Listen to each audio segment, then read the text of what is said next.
ইয়া আইয়ুহাল্লাযীনা আমানু লা তুকদ্দিমু বাইনা ইয়াদাইল্লাহি ওয়া রাসূলিহি ওয়াত্তাকুল্লাহ ইন্নাল্লাহা সামিউন আলিম।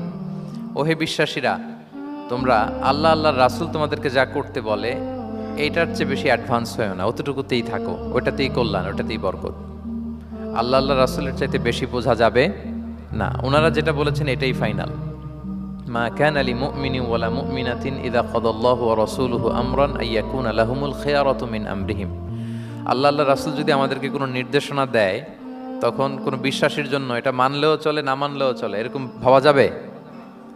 আল্লাহ রাসূলের পক্ষ থেকে, আল্লাহর পক্ষ থেকে একটা আদেশ আসছে, এখন এই আদেশ আপনি মানলেও হয়, না মানলেও হয়, এরকম নাকি ব্যাপারটা? বলেন তো।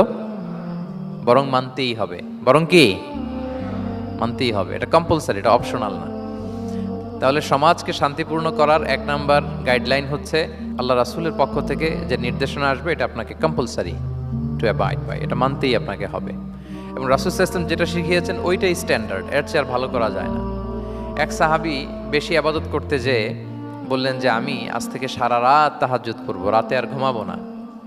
আরেক সাহাবী বললেন আমি সারা বছর রোজা রাখবো, আমি আর রোজা ভাঙবো না।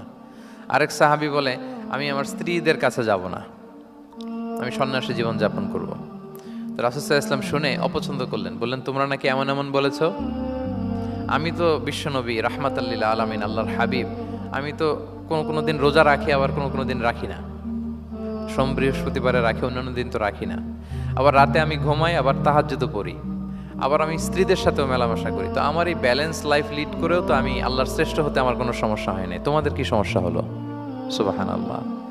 দেখেন, ইসলাম খুব ব্যালেন্সড অ্যাপ্রোচে বিশ্বাস করে, ভারসাম্যপূর্ণ জীবন বিধান। তার মানে রাসূল সাল্লাল্লাহু আলাইহি ওয়াসাল্লাম যেটা শিখিয়েছেন ওইটাই স্ট্যান্ডার্ড। আপনি কি রাসূল সাল্লাল্লাহু আলাইহি ওয়াসাল্লামের চেয়ে বেশি মুত্তাকি হতে পারবেন? বুঝে থাকলে আওয়াজ করে বলুন, আল্লাহ রাসূলের চেয়ে বেশি বুজুর্গ হওয়া সম্ভব? মুত্তাকি হওয়া সম্ভব? আল্লাহওয়ালা হওয়া সম্ভব? তিনি যেটা শিখিয়েছেন ওইটাই স্ট্যান্ডার্ড। তাহলে প্রথম দিক নির্দেশনা হচ্ছে আল্লাহ আল্লাহ রাসূলের চেয়ে বেশি বোঝা চলবে। ওনারা যে নির্দেশনা দিয়েছেন সেটা মানলেই জীবনের সুখ, সেটা মানলেই কি